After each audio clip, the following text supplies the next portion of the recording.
لیکن مجھے یہ پتا چلا کہ آپ کربلا بھی گئے ہیں. جی جی گیا ہوں. تو وہ تو مسلمانوں کے مقدس مقامات ہیں, آپ وہاں کیوں گئے؟ دیکھیے وہ کہتے ہیں نا کہ میں سمجھتا ہوں میری یہ سوچ ہے کہ دنیا کا ہر پیر پیغمبر ہر گرو جو ہے نا یہ ایک مسلک ایک مذہب کے لیے نہیں آتا, یہ تمام انسانیت کے لیے آتے ہیں. تو میری چاہ تھی, کیونکہ کربلا کے بارے میں نے بہت پڑھا تھا, اور کربلا چاہے وہ ایک کربلا ہمارے ہاں بھی ہوئی جب گرو گوبند صاحب جی کے معصوم صاحبزادوں کو جس طریقے سے شہید کیا گیا, جس طریقے سے ان کو کلے میں قید کیا گیا, ان پر کھانا پینا بند ہوا, وہ بھی معصوم بچے, پھر وہاں پہ خواتین, یہ ساری چیزیں میرے ذہن میں تو پہلے ہی تھی. پھر جب میں امام حسین جی کے حوالے سے پڑھتا تھا تو مجھے کہیں نہ کہیں وہ اٹریکشن ہوئی کہ مجھے جانا ہے. اور میں جب یہاں سے گیا تو میں نجف میں اترا, اور نجف سے میں کوفہ گیا, اور کوفہ شہر میں آپ یقین مانیں کہ جہاں پہ مولا علی جی کو ضرب لگی ہے, میں وہاں پر بیٹھا, میں نے پاٹ کیا, اپنی عبادت کی, کسی نے مجھے روکا نہیں, کسی نے نہیں بولا. اور پھر میں نجف گیا, اور نجف سے ہوتے ہوئے میں نے سفر شروع کیا کربلا کا.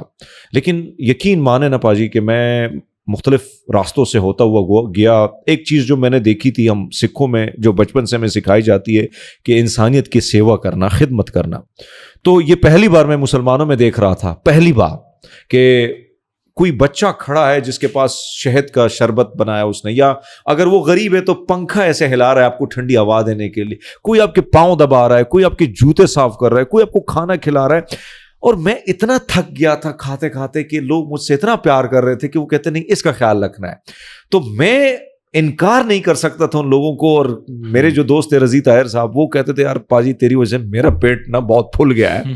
سو وہ جو سفر تھا بڑا کمال کا تھا. اور جب میں مولا حسین جی کے حرم میں داخل ہوتا ہوں, جہاں سامنے بالکل مولا عباس جی کا حرم ہے, تو میں یہ سوچ رہا تھا کہ وہ سامنے وہ نہر ہے, یہ وہ میدان ہے جہاں پہ معصوم بچوں کو شہید کیا گیا ہوگا, کیسا وہ منظر ہوگا, کیسے وہ لوگ ہوں گے ظالم.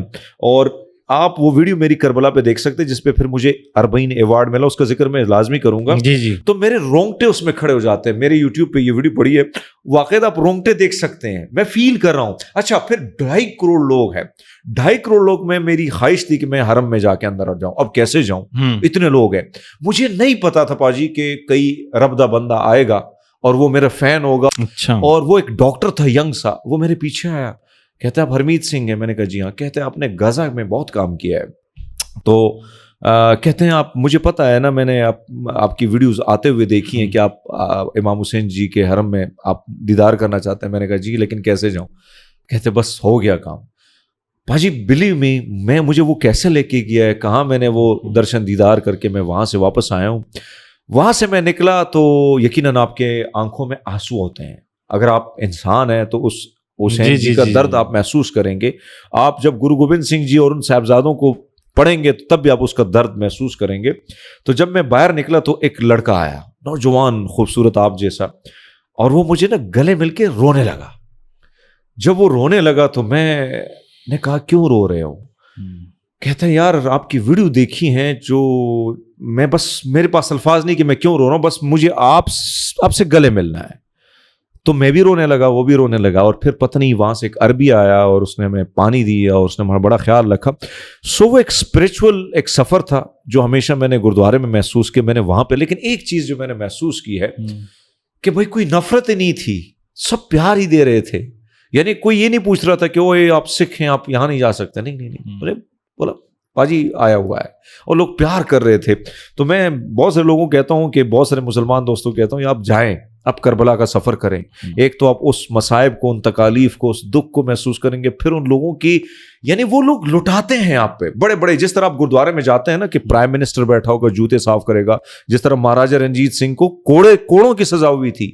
وقت کے مہاراجا کو کوڑوں کی سزا ہوئی تھی, یہ آپ سوچ سکتے ہیں کبھی؟ اور انہوں نے باقاعدہ کوڑوں کی سزا ایکسپٹ کی, اور پھر جا کے ان کی سزا بدلی جوتے صاف کرنے میں. مہاراجا رنجیت سنگھ سے جوتے صاف کروائے گئے تھے گردوارے میں. تو یہاں پر بھی سکھوں میں بھی جو منسٹر ہوگا یا عام آدمیوں کا وہ سیوا کرے گا.